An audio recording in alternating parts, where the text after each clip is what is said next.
I'm gonna show you how hard work combined with the right plan can change your life in a very short period of time and how to apply it into your own situation. This is how to take control of your life and reach whatever goal you've been going after. The first step is start with what you got, all right? So I'm assuming that if you're watching this video, you're not starting with a whole lot of resources. At least for me, when I was first starting, I was just a kid with no special skills. I'd never worked a very high income job. The most I had ever made was like $21 an hour doing construction. I did not go to college, barely graduated high school, and we're gonna talk about how to acquire skills. But when we talk about going after goals and entrepreneurship in general, you're gonna have to start with what you got, even if it's messy. So the first step to my formula was writing down everything that I had, all the resources I had that I could possibly leverage into making me some money. For me, this was things like my laptop, my phone, a steady job that was gonna bring me a predictable amount of money each week, and about 6 to 7 hours of free time every single day. Obviously, not a whole lot to start with, right? But I'm a firm believer that creativity comes from not having a lot. Some of the most creative solutions that I've ever came up with in my life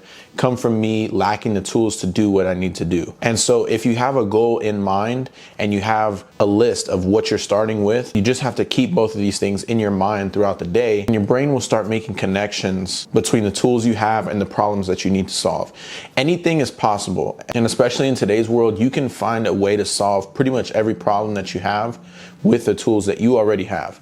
I'm gonna be honest with y'all, I have a lot of things now that I didn't start with, but if I lost everything, I'm 100% sure that I would be able to get back to where I'm at now within less than a year. And so something really important that you can add to the list of what you've got is the sense of confidence that you're gonna make it. Because to be 100% honest with you, making it all comes down to how far you're willing to go. A lot of my friends in this space, in the online money space, the entrepreneur space, whatever it may be, really, we're just the people that never gave up. I've been in a bunch of mentorships and a bunch of classes and a bunch of groups with people, group messages, a lot of people looking to make money. But a lot of these people were just all talk and weren't really in it for the long run, weren't really willing to go through the trials and the losses and the sleepless nights. But if you have that confidence in the back of your mind that you're going to make it, you're going to make it as long as you don't give up. And the second thing that you're going to need is an investment schedule. So like I said before, something I had that I saw as a tool was a consistent job that was going to bring me a predictable amount of money each week, right? And I also had around 7 hours of free time every single day. And so from here, I made an investment schedule. And this is very important for anyone, because if you do not hold yourself accountable and you don't treat this like an actual job, your brain is not going to understand that it needs to get things done. A lot of people I see fall to the wayside when they're chasing after a goal or they're trying to be an entrepreneur is just that they don't have a specific direction and any plans and steps of actual action that they can take. So they just end up watching what I call success porn content, where people are showing their cars, going on $1 million trips, living the lifestyle, like a lot of lifestyle content. And I'm not gonna lie, it can be inspirational and it's great to have dreams and to have goals to look at and to process, but 90% of your time should be spent away from that stuff, because in my opinion, it's giving you a false sense of, oh, I'm getting things done, or I'm like in this lifestyle, when in all actuality, you haven't done anything yet. You have to go and do the actual work that it takes to be there. You have to be present and you have to actually work at things, and you have to learn how to focus and shut out the noise, turn off the success porn content, lock in and actually grind. And having an investment schedule is a huge part of this. Now, what is an investment schedule? For me, this is something that I completely made up. I've never seen anyone talk about this, but it's just an investment schedule for my time and for my money. Because when you're first starting, you don't have a lot of either one of those, right? You don't have a lot of time, you don't have a lot of money, because you're working a job, you have other commitments, and also you are not getting a bunch of money from your job, most likely. And so having a deadline of a certain amount of time per day or per week that you have to invest, as well as having a certain amount of money per week that you have to invest into whatever business model you're doing, is a huge leg over other people who are starting whenever you're first getting into this field. For me, I was doing Amazon FBA. That's what got me out of my 9-to-5, right? You all know my story. I was working in a warehouse, started buying products, putting them into my Amazon store, week after week, investing from my paycheck. And the reason I was able to do that is because I had that investment schedule. My first 2 weeks, I told myself I got to get $150 of products into my store, no matter what. Now, the reason this helps a lot is because your brain starts working around these goals. So whenever you're tempted to buy a new shoe or a new shirt, or you want to go out to eat instead of spending your money on groceries that are cheaper, your brain starts to prioritize your goals, right? And instead of spending my money on consumer items, I would spend my money on items that were gonna go into my business, at least $150 per week. Now, the third week, I bumped it up to $200, and then after that, $250, and then the week after that, $300. I started growing, and I was trying to scale very aggressively. So as I'm scaling, my investment schedule kept scaling. And on the same spectrum, I'm also having an investment schedule for my time. I told you I had 7 hours of free time whenever I was first starting. So I scheduled 5 hours of my free time being invested into the business, into sourcing for Amazon products, into learning about credit so I could get more capital for my Amazon store, into learning how to get ungated in new products, all the things that need to be done. There's endless amount of tasks to be done whenever you are starting a business, whenever you're working for yourself, whenever you're trying to be an entrepreneur.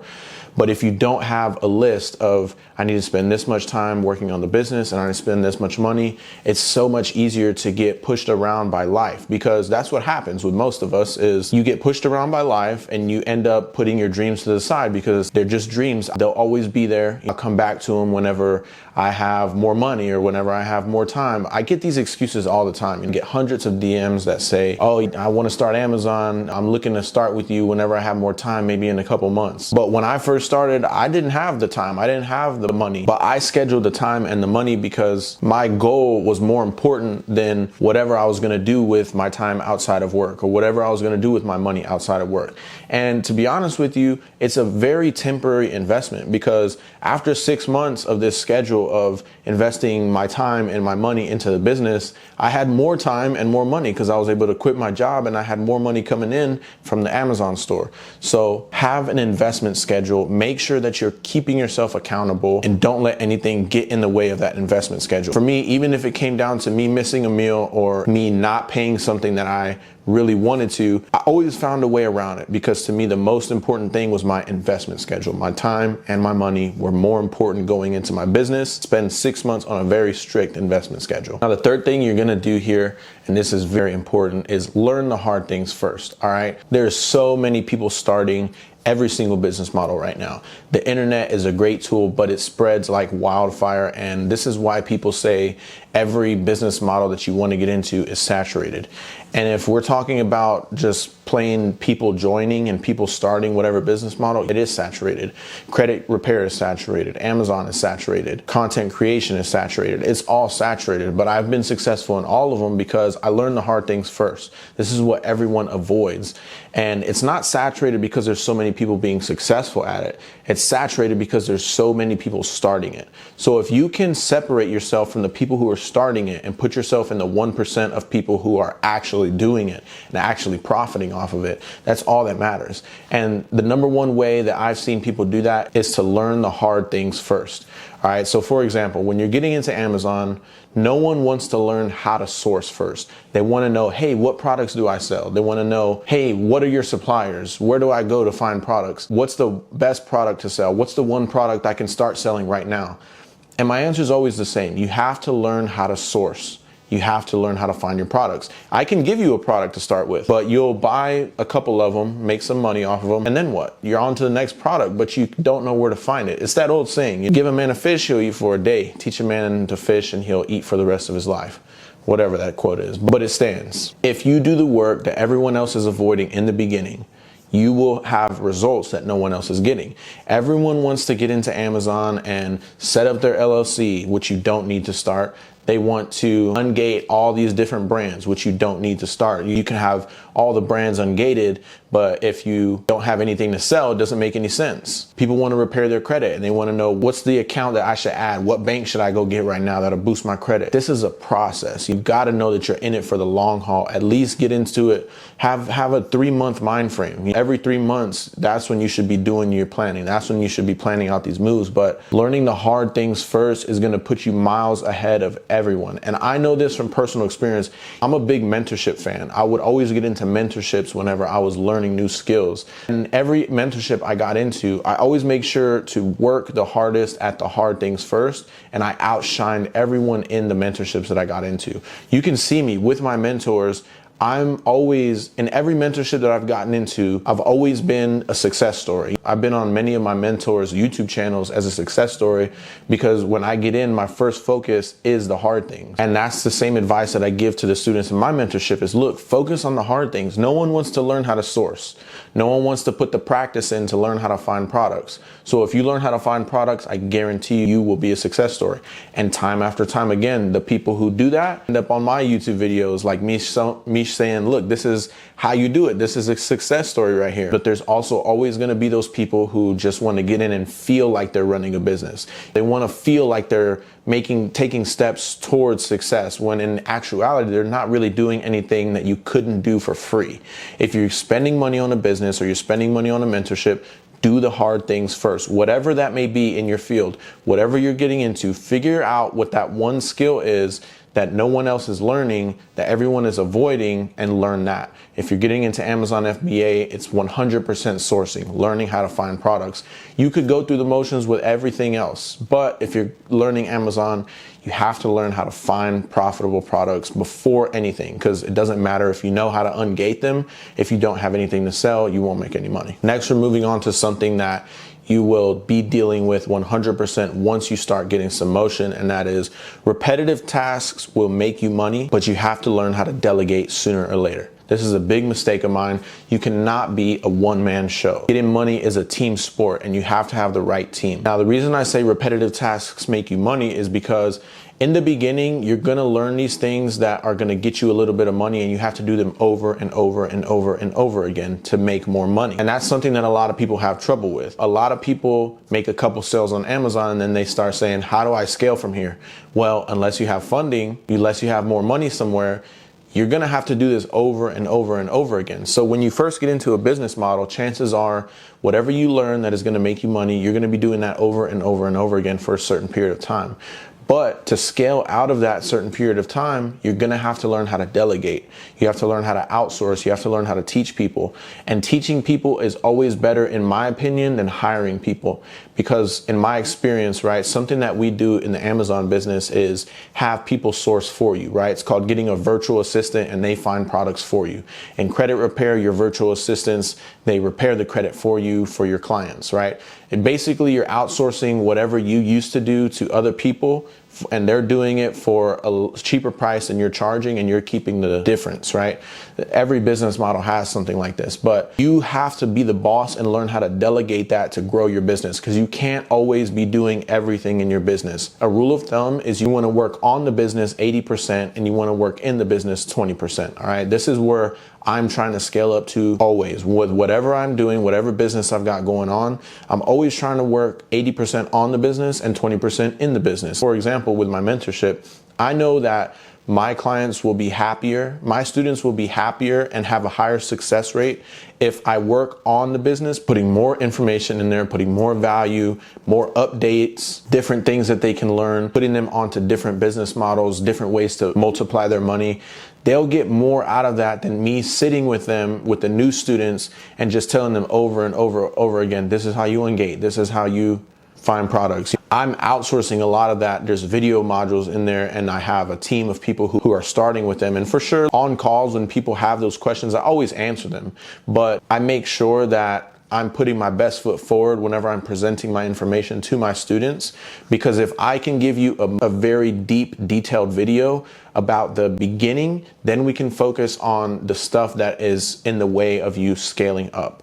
After you start scaling a little bit, you want to expand into adjacent markets. For me, an example I can give you is I started out with Amazon FBA, right? Now, a big part of Amazon is having money to put into your store.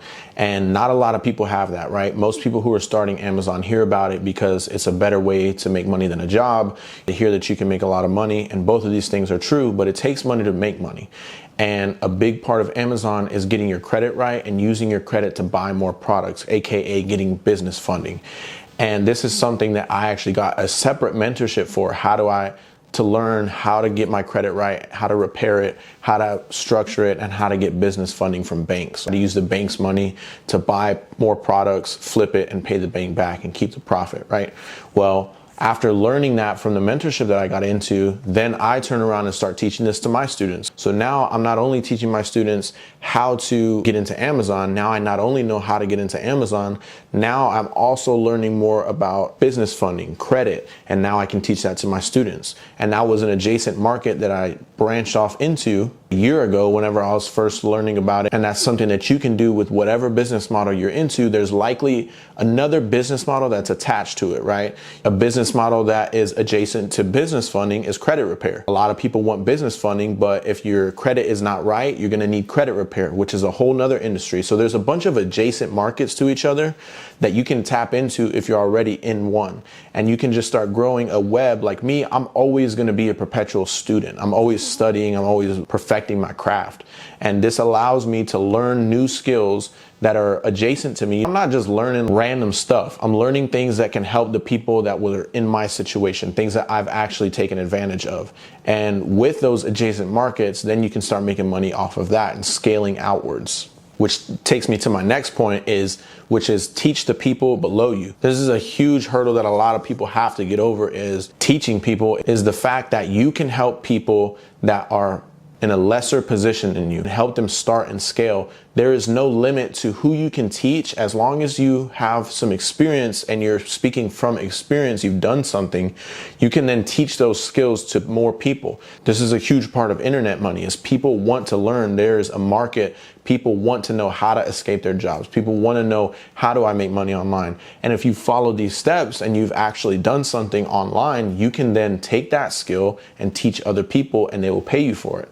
The online coaching market is huge, and I used to not want to get into it, and I used to be scared to be on camera or whatnot, but you start realizing that people are going to do it anyways, and a lot of these coaches have no experience. They have no idea what they're doing. They're terrible coaches. They're scamming people. They're hard to deal with, and if you can just do good business, you will launch yourself past a lot of these people who are just doing it for the money.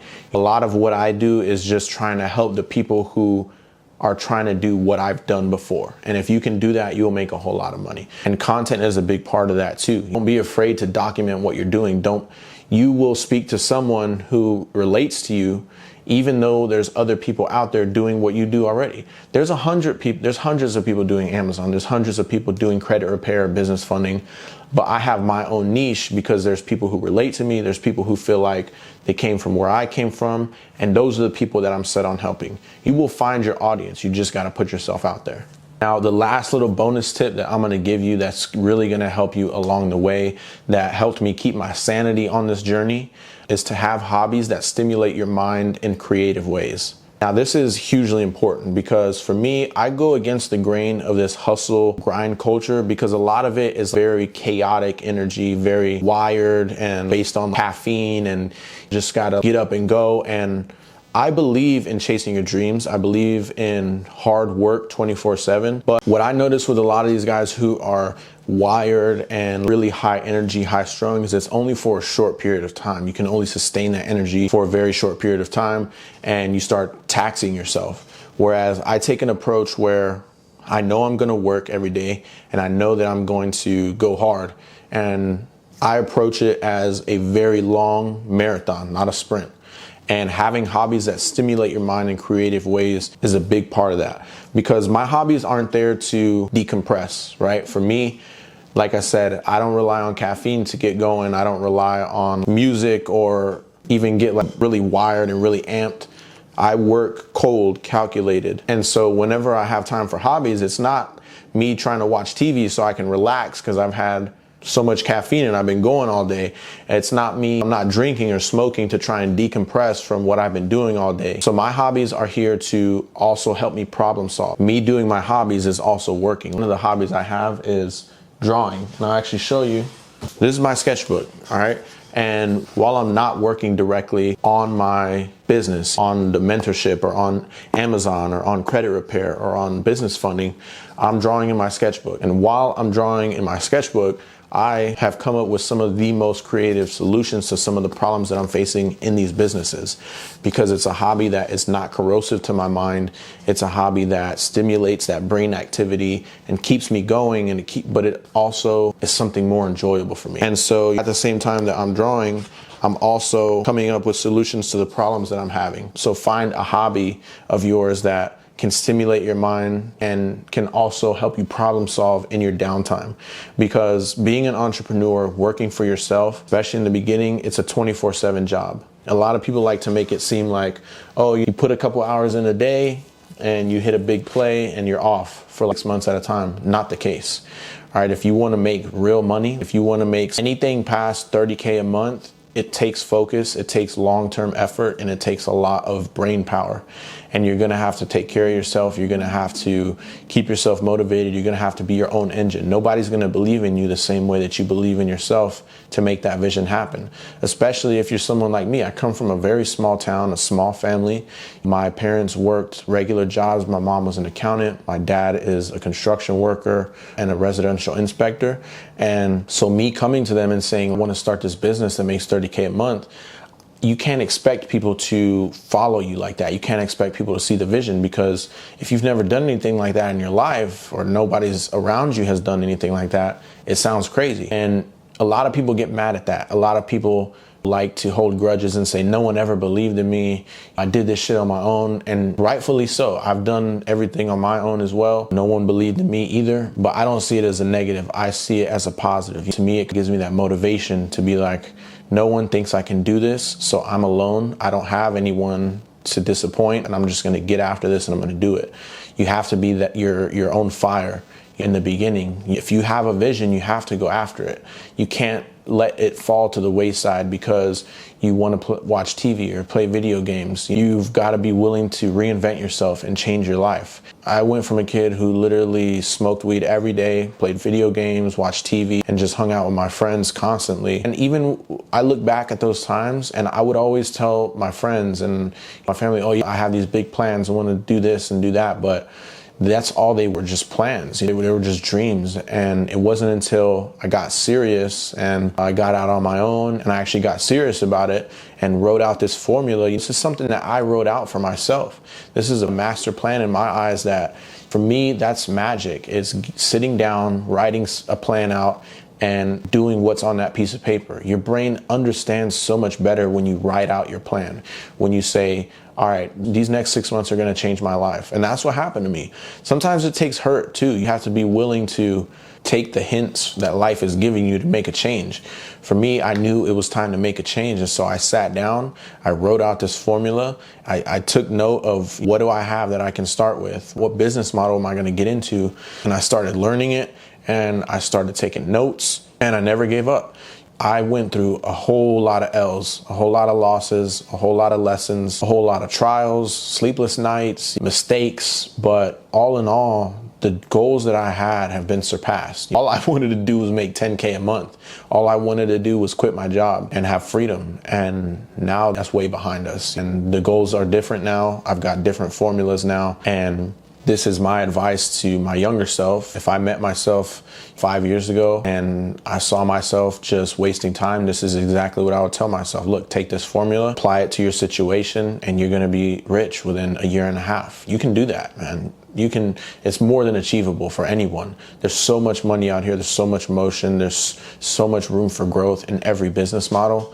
Amazon is golden. Credit repair is golden. Airbnb arbitrage is golden.